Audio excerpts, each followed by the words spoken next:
नागपूरसह राज्यभरात गॅस तुटवड्याचा प्रश्न गंभीर बनत चालला असून घरगुती आणि कमर्शियल गॅससाठी नागरिकांना तासनतास रांगेत उभे राहावे लागत आहे। या परिस्थितीवरून माजी मंत्री अनिल देशमुख यांनी राज्य सरकारवर जोरदार टीका केली आहे। राष्ट्रवादी काँग्रेस शरद पवार गटाचे नेते अनिल देशमुख यांच्या मते राज्यात प्रत्यक्षात गॅसचा मोठा तुटवडा असताना देखील सरकारकडून परिस्थिती नाकारली जात आहे। कोणत्याही जिल्ह्यात किंवा गावात गेले तरी गॅस एजन्सी समोर ग्राहकांच्या लांबच लांब रांगा दिसत आहेत। मात्र सरकार या वास्तवाकडे जाणीवपूर्वक दुर्लक्ष करत असल्याचा आरोप त्यांनी केलाय। सरकारने या गंभीर परिस्थितीची तात्काळ दखल घेऊन गॅस पुरवठा सुरळीत करावा आणि सर्वसामान्यांना दिलासा द्यावा अशी मागणी देशमुख यांनी केली आहे। आंदोलन करता अनेक ठिकाणी तक्रारी पण आहे, कमर्शियल गॅस मिळत नाही। आज आपण आंदोलन करतो। असं आहे की संपूर्ण देशामध्ये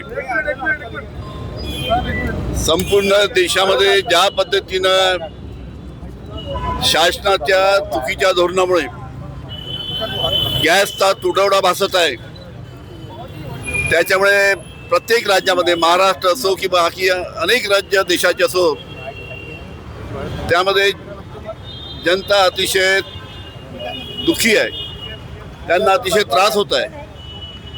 आपल्याला माहिती आहे साधी गोष्ट की इतक्या मोठ्या प्रमाणात डोमेस्टिक गॅस आणि कमर्शियल गॅसची तुटवडा असताना सुद्धा राज्य शासन म्हणते की आमच्या महाराष्ट्रामध्ये कोणताही तुटवडा नाही। आज कोणत्याही जिल्ह्यामध्ये कोणत्याही गावामध्ये तर तुम्ही गेला तर गॅस कंपनी समोर मोठ्या मोठ्या रांगा लागलेल्या आपल्याला दिसतील, पण हे सरकारला दिसत नाही। या इतक्या मोठ्या मोठ्या रांगा आमच्या सर्व लोकांच्या जनतेच्या त्या निमित्तानं गॅससाठी लागल्या आहेत, पण याच्याकडे लक्ष नाही। राज्य शासन वारंवार सांगते की राज्यामध्ये कोणताही तुटवडा नाही।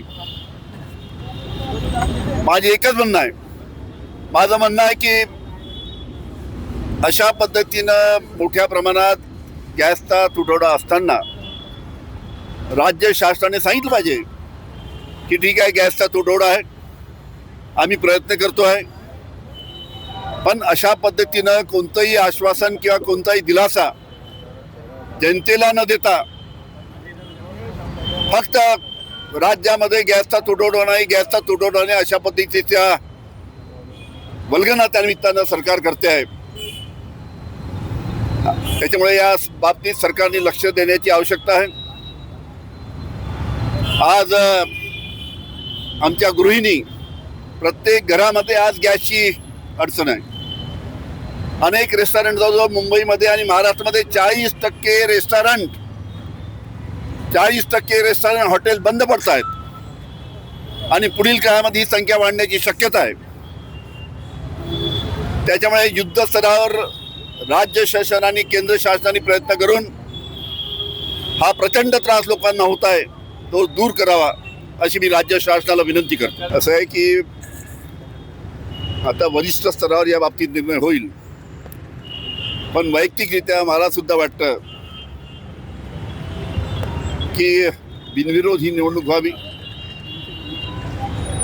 कारण की अजितदादांचं जे दुःखद निधन झालं त्या बाबतीत अजूनही अनेक लोक शंका व्यक्त करत आहेत की हा अजितदादाचा मृत्यूचा हा अपघात आहे की घातपात आहे।